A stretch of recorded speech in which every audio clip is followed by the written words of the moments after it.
How's it going, beautiful people? I'm excited for today as I'm in Oregon right now at the Newport Discovery Zoo. You're gonna actually be able to interact with all these animals, feed them, pet them, and all that, so it's gonna be super exciting. All right, my name's Ryan. You're watching Mighty Morphin Reptiles. Let's roll the tape.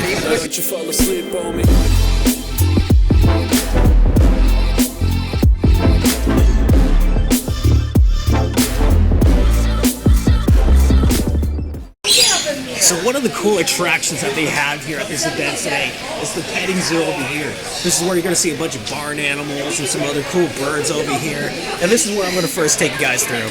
And I'm not going to lie, this is like the first thing that stands out to me. Look at this chicken.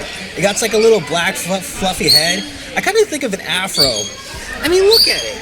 I mean, it looks like it could be like disco steel or something up here. And it feels super fluffy.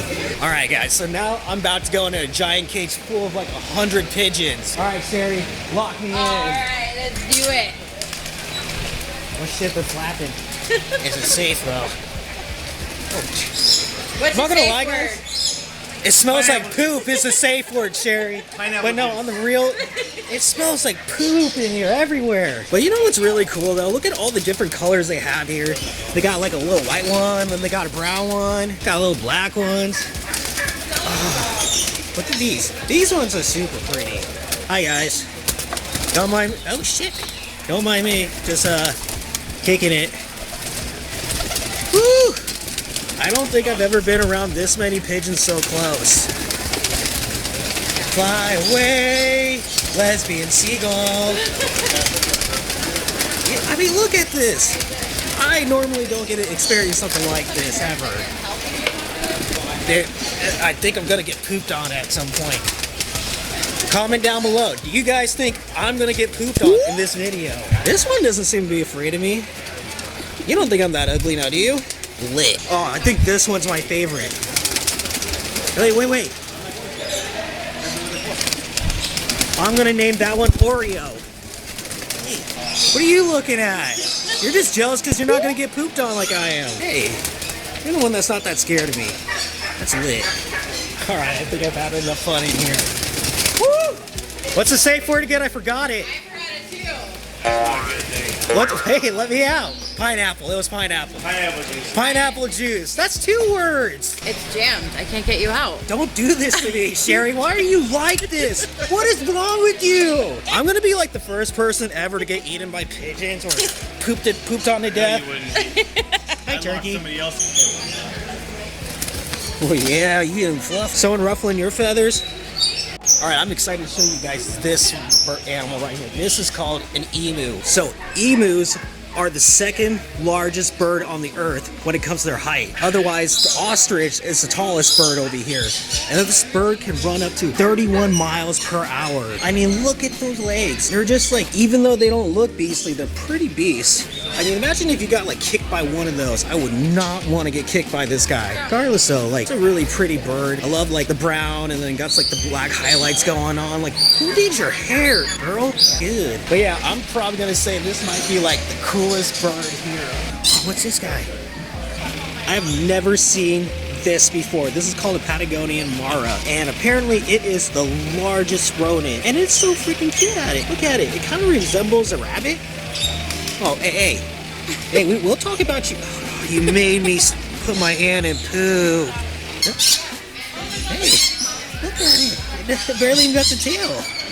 That's okay, I don't like me either. So I'm really excited because they got the blue macaws over here. It's super beautiful. Look at that blue and the yellow, and look at that face. I love the way the feathers just kind of like trickle on its head. They also got the scarlet macaw over here. Oh, what's that? Oh, it's trying to eat my head. You see that? Wait, no, not my hair. Oh, he's hungry. Good thing I got some crackers over here. Oh yeah, look at you, my dude. Yeah. So beautiful. Now let's feed these ones right here. Oh yeah. What about you? Yeah. You want one? Oh, that's so freaking cool. And I gotta say, these guys are super freaking beautiful. I don't know which one I like more. I like the blue macaws or the red macaws. I'm curious, what do you guys think? Let me know down in the comments below. Yes. So at the zoo over here, I found these awesome birds. These are called kookaburras, and they come from Australia, and they're known as little laughing birds. As they make this really cool, like, sound. And let's see if we can do that. Make them do it again.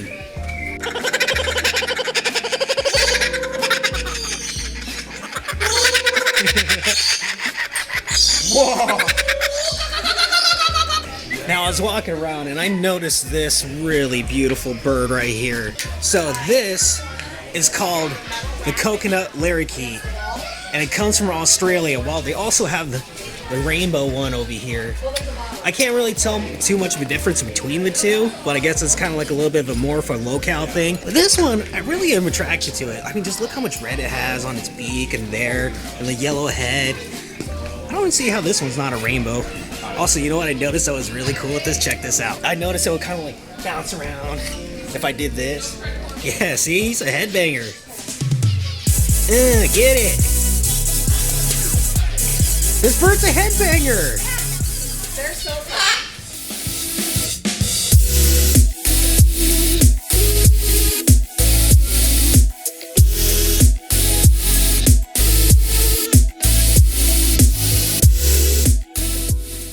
All right, so I'm with Ty over here, and he has a crocodile and an alligator over here, and he's going to explain the differences between these two.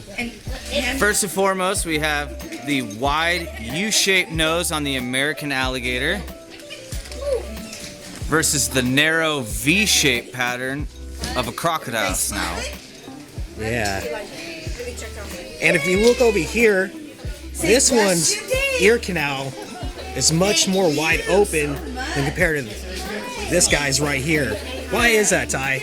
So that's because the alligator tends to spend more of its time in still bodies of water, lakes, ponds, swamps, marshes, things like that, where a lot of debris and stuff collects. And so their ear canals are closed up more to keep them protected from that kind of debris. Whereas the Nile crocodile, its natural habitat is in moving, free-flowing bodies of water like river systems and stuff. So their ear canals can stay a lot more clean and free from debris, unlike the alligator. Yeah, that's super cool, and I really love the armored plated body they have right here. This one feels a little bit more like, it feels a little more spiky compared to this one, while it's a little bit smoother. So that's another identifier from the still body of water versus the moving body of water. So these actually help them navigate through the water, almost like rudders on a ship, but upside down. We put them on our boats like this, the alligators like this, and the crocodile. Okay. So with the still bodies of water, they don't need as much control, and so the scutes on the alligator, they are scutes, just like your turtles and tortoises. Yeah. They are armored plated, large scales, so they are scutes. So the scutes on an alligator are a lot larger, and the grooves are a lot more spread out because they don't need to rely on them as much for the navigation. Whereas the crocodiles are in moving bodies of water and they need a lot more finer dexterity control. So their scutes are a lot smaller, a lot denser in number, and they have a lot more of those channeled ridges. Yeah, that so they totally can makes propel sense. themselves through the water with a lot better agility and dexterity. Yeah, so are their bellies armored really hard like their tops? They're not actually, it's the complete opposite. They're completely soft scales. And see, that's that tail whipping. That's one of their defenses right there. Since he's not holding the tail between his arm, he started whipping around.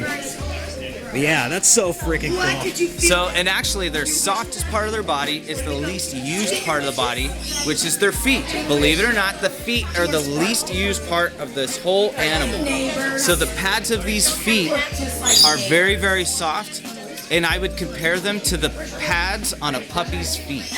Oh, wow. Incredibly soft. Yeah, that's super freaking cool. All right, thank you so much, Ty, for Yeah. educating us on the differences between the crocodile and the alligator. Always. So awesome.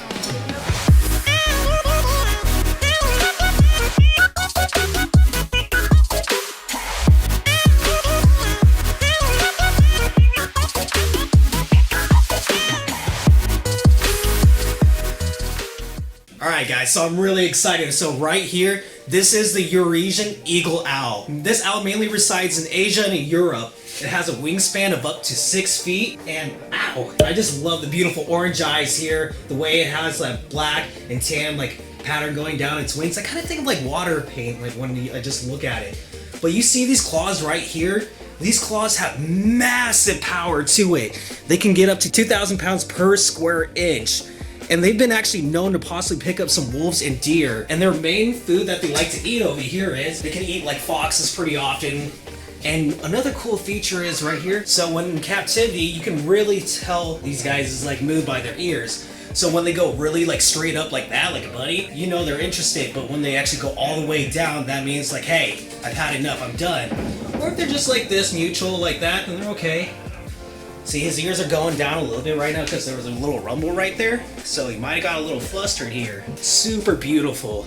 And in captivity, oh, you're gonna give me some little love bites right here?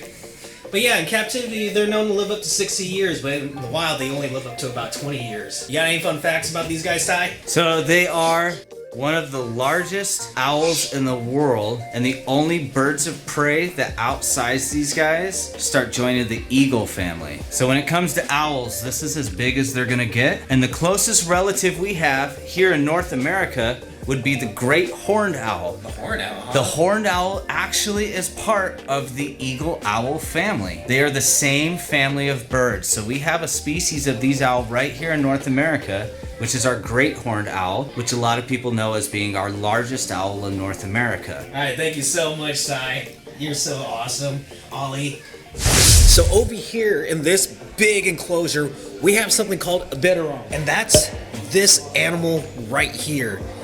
And I can't get too close to it while filming this at the same time, so I'll play some overlay footage to show the animal. So it's called a bitterung, and they kind of have like this bear cat-like look to them. So they'll walk like a bear, and then their tail's like a cat, and they'll get up to like 6 feet long. They have scent glands too, where they just leave their scent all over, marking their territory. And it was funny, when I was over here in here earlier doing some filming of this guy, he got in that net, he started peeing everywhere, and then I shortly had to get out afterwards because we got another one over here, real quick. See, he's getting a little defensive now, so I'm gonna have to get back out again. But yeah, I can't stay in here too long or they start getting a little defensive because this is their territory. But it's a super cool animal. I just wanted to show you guys that real quick. It's my first time ever seeing something this exotic over here. Also guys, check out this new pin right here I just got. This is the Pacific Northwest Reptile and Exotic Animal Show. And speaking of the animal show, they put my blazing blue collar lizard links onto it, and it's gonna be super fun. Hey, shut up. Shut up. Hey, Jeff, don't hurt me. I'm just trying to promote your show. Don't Got a hurt hate me. crime if it happens in Newport. Be there, okay? Ding dong. Shut up. And this is Jeff who's gonna run the show, so be there. These are guys. fake teeth. He still makes me sad. So this right here is a black-headed python, and it looks very similar to the Woma python, but it has a black head instead. And if you look down its dorsal pattern right here, you'll see like these black tiger stripes, and it's so freaking rad. These snakes can get up to like 6 to 9 feet long, and they're found more in the north in Australia, while the other counterparts, the Woma pythons, are found in the southerns, and they're more of a higher humidity type of snake. Oh shit, now it's choking me out. What if I told you this feels right? You said it's your turn now? You wanna get choked out? What are you laughing at? Does this snake look like a joke to you? Yeah. This As you're snake is holding not his a butt. joke. Yeah. You wanna hold it? Kinda, yeah. Do you like getting choked out? And this snake is for you.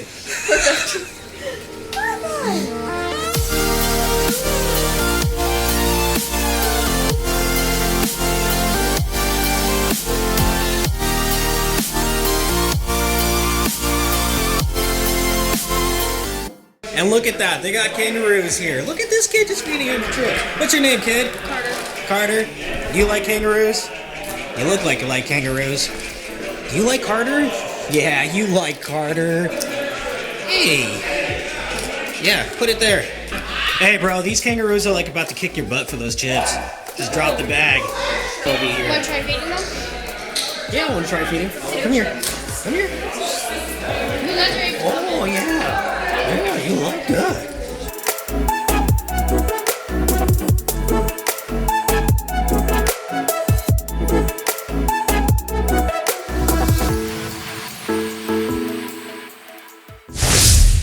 Alright guys, this is the cutest animal of the zoo. This is called a phoenix fox. And this is one of the smallest species of foxes, but they actually live in deserts. Even though they were one of the smallest species, they actually have one of the biggest ears for foxes. And they actually use those ears to actually really dissipate a lot of the hot heat in the desert. And they really rely on their hearing to find their prey underground in the desert. And what's also really crazy is that 90% of their hydration they actually get from the food that they eat. And it just makes me wonder, like, how the heck does such a cute little animal like this survive in the desert? And this fox was such a joy to just hang out and play with. I mean, look at how the way it's running around. It's just acting like a cat or a dog. And it was really cool. Later on during the night, it just like kept jumping on my lap and jumping off, jumping on and off and on and off. And I'm totally just gonna keep it real with you guys. This was seriously the most exciting and most like interactive animal here at the zoo. I mean, like, dude, how often do you get to see a little fox like this? And I don't own any cats or dogs, but if I ever had to get a pet mammal again, I would love to get a phoenix fox if it's possible. I mean, just look how he's playing with my fingers. Makes me miss having a cat. And next up, we have some fruit bats here, and look how freaking cute they are. And unlike most bats are like blind and they have to rely on like ultrasonic sounds to find their prey items or to get around. These bats actually more rely on their scent to find their pups and their food. And these bats also, they thrive on fruits, hence the name fruit bats. And they're actually one of the largest species of bats on this earth. They actually have wingspans up to 59 inches. I know, that's pretty freaking big, right? And even with their massive wingspan, they're only like 6 to 12 inches long from their body, dude. Like, I know, isn't that crazy? And you can find them throughout Africa, Australia, and Asian countries. But I mean, just look how adorable they are with those orange eyes. These guys are so freaking cute. You know, when I was in here vlogging, just trying to admire these guys, show the world how cute they are, they decided to try to pee and poop on me. And man, I thought the pigeons were gonna poop and pee on me. See, But aside from them being disgusting, my new friends that I made at the show, we started feeding them a bunch of fruits and they were so freaking cute. It was just a real big blast just actually hanging out with fruit bats. I mean, just look how dorky they are, just eating off a stick. Bats like fruit on a stick. Yeah, you like it on the stick very much. And man, here's another highlight of the zoo. We have a two-toed sloth over here, and these guys can be found in the rainforest of South America. And these guys are primarily herbivores, and most of their diet in the wild just consists of leaves. And if you're wondering why they're so slow, from research they're actually really slow is because of their diet. Just it's super low energy. I mean, would you be running a marathon if you ate leaves? I didn't think so. But yeah, we were just hanging out in the enclosure with the sloth. We were feeding him some fruits and carrots, and we watched him move around, and he's just moving so slow. And it was just really cool to watch him do sloth things, you know? Yeah, sloth things. But if I had to put my money on who to win in a race, a tortoise or a sloth, it'd probably be the tortoise. But I'll say this, both of those animals eat a lot faster than they can actually move. And you know what, I gotta say, this was just such an awesome experience. And guess what, Brian Barsack, you're not the only one who also gets to enjoy hanging out with the sloth, dude. And another fun fact is they actually found fossils of the ancestors of these sloths, and the teeth on those fossils were actually designed to actually eat meat. So they actually believe their ancestors did eat meat before, and as they evolved, they started eating just more vegetables. And I gotta say, guys, hanging out at the Newport Discovery Zoo was just so much freaking fun. I gotta hang out with all my friends again. I gotta make new friends. I gotta learn about so many new exciting animals that I'd never even heard of before. And I'm sure you guys learned quite a bit of things today too. And if you learned something new, then boop that like button for me. And I realized I failed to mention in the beginning of the video that this event was actually a special fundraiser event, as it's really expensive to take care of all these exotic animals. So we were able to raise a good amount of money to take care of these exotic animals. So this whole event was just for a good cause, and it was just such a great time, and I'm super happy with it. And I want to say, guys, if you guys ever see me around at any expos, especially the upcoming one in Hillsboro, Oregon, then make sure to come say hi to me. I really don't bite, at least that hard. All right, guys, my name's Ryan, and you're watching Mighty Morphin Reptiles.